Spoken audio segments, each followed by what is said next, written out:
Hello, my name is Gaia Glockner. Deployment is a touchy subject for military children, as they have to deal with the stress and anxiety of their parent leaving for a year or more, depending on the assignment. I myself grew up as a military child. My father is a soldier of the Air Force, and always has been since I was a baby. I was lucky growing up in that the longest my father was ever away from my mother and I was for 1 month when I was 8 years old. Thankfully, this was during the summer, so I was home every day, and my mother could focus her attention on me when I would miss him. Most military children aren't so lucky, though. Deployment has different effects on children depending on how old they are and how much they understand about the military. My research looks at the social and emotional development of military children dealing with deployment from ages 3 to 11 years old. I will continue to provide my own personal experience on the military and how it made me grow as a person, as I feel that is important to my research. I would also like to note that I am doing this in honor of April being Military Child Awareness Month. Starting with ages 3 to 5 years old, children are starting school at this point, either preschool or kindergarten. During this time, children are wanting to talk more and always wanting to learn, which isn't a bad thing. However, they don't understand the concept of time yet, so when a parent tells them that they're being deployed for a certain amount of months, the child doesn't realize how long that is. The parent could say 3 months, but the child will only understand the word 3, thinking that it'll be a short amount of time. Later on in life, they'll learn that 3 months is, in fact, yes, a short amount of time, but when you're a toddler, that feels like a very long time. They won't understand why the parent has to leave them, and it isn't until they leave that they start to feel emotional about it. As toddlers, these emotions are already unstable, and they don't know how to control them, as well as they don't understand their emotions.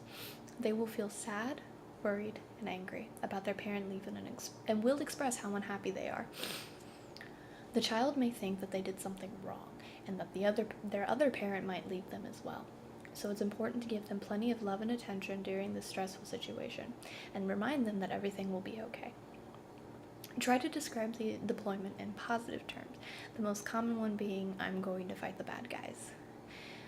This will give the image of the parent being a superhero in the child's eye, which is a really nice touch. And it will also remind them that everything will be okay. When my father went to South Africa, it wasn't to fight, but it was for a humanitarian assignment. He lived in a small village and worked with the South African Army, running simulations on various humanitarian crises, from mass floodings and other natural disasters to plane crashes and civil unrest. His job was to provide worldwide access to information and real-time updates to decision makers across the globe. He'd have 5 minutes once he had the information available for the decision makers. His deployment wasn't a big stress for my mother and I to worry about, but nevertheless we were still worried. We didn't know if he could survive the conditions of South Africa before deployment.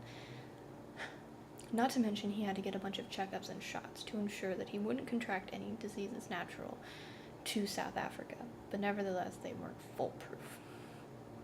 Even though I didn't understand why he had to leave and it felt like forever before he came home, I still looked up to him and saw him as a hero and knew that he was doing good for the world, and he was. However, there are some red flags to take into consideration when dealing with children ages 3 to 5 years old.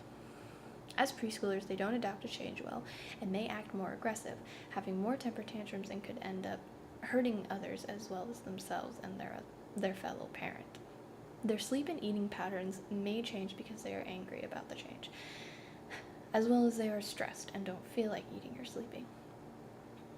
However, when the parent does come home, they will have higher levels of clinginess towards the military parent, wanting them to pay attention to them more because they were gone.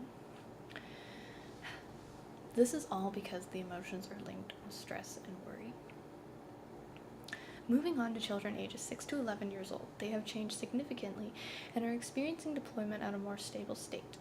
Children at this age are starting to develop more logical thinking and understanding of the idea of good versus evil. So explaining to them the purpose of their deployment is for a good cause. The child will express a sense of pride towards their parent. However, during the actual deployment, the child is closer with the parent now, and so the feeling of loss and abandonment is stronger than when they were a toddler or preschooler. Typically, they won't remember if their parent deployed when they were younger, but they knew that it happened, and they knew that they returned home then, so they feel more confident that they'll return home again. Again, be patient with your child during deployment at this age, because they are still prone to mood swings and aggression, potentially hurting themselves, friends, and other family members. Because of stress and worry, they may fall behind in schoolwork, as well as drastically dropping in grades, as well as they will continue to show levels of stress and anxiety that can affect their eating and sleeping patterns. Around the ages of 6 to 11 years old, it is suggested that the child seeks counseling to help deal with their emotions and the deployment. When the parent returns, those feelings of pride will return, as they know they've done good for the world. However, their limits are now being tested, as they are unsure if their parent will leave again and don't know how long they're going to stay home. Adjusting to change is still difficult, so once again, be patient with the child. In helping children understand and deal with deployment, you have to talk to their school's counselor about their emotions. If the child is attending an overseas Department of Defense Education Activity School, or the DODEA, they will have more resources available for them in dealing with the parent deployment. These schools are specifically for military children, so those who work in the schools are also in the military and are specially trained with educating military children. I lived in Europe for 12 years, where I went to these military schools until my sophomore year of high school.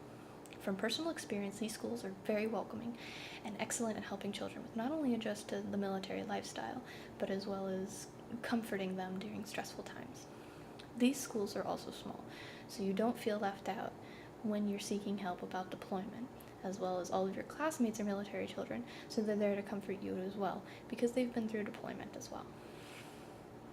People don't realize it, but most American public schools are populated with 75 to 80% being military children, because the military schools aren't provided in the U.S.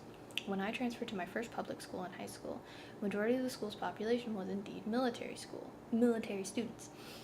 This is because the school was in Hawaii, and most of the children attending the high school lived on Hickam, Pearl Harbor. And even with this information, schools still don't focus on military children and aren't trained with how to deal with their stress and anxiety about deployment. The child's best bet is hoping they become friends with other military children so they can talk to someone about their stress and worry when their parent is deployed. Military children and families are a very specific culture, and more schools need to acknowledge that, especially when training their counselors and teachers. When a child appears to be more distracted than usual, or is feeling sad or falling behind in school, teachers will ask the child what is wrong with them and will try to help them. When the teacher learns that the child is scared or worried about their parent being deployed, the teacher should know how to comfort them so that they can feel more safe and are assured that everything will be okay. It is essential that public school teachers and counselors notice the signs of stress and are able to comfort the children when they are scared and worried. Thank you for your time.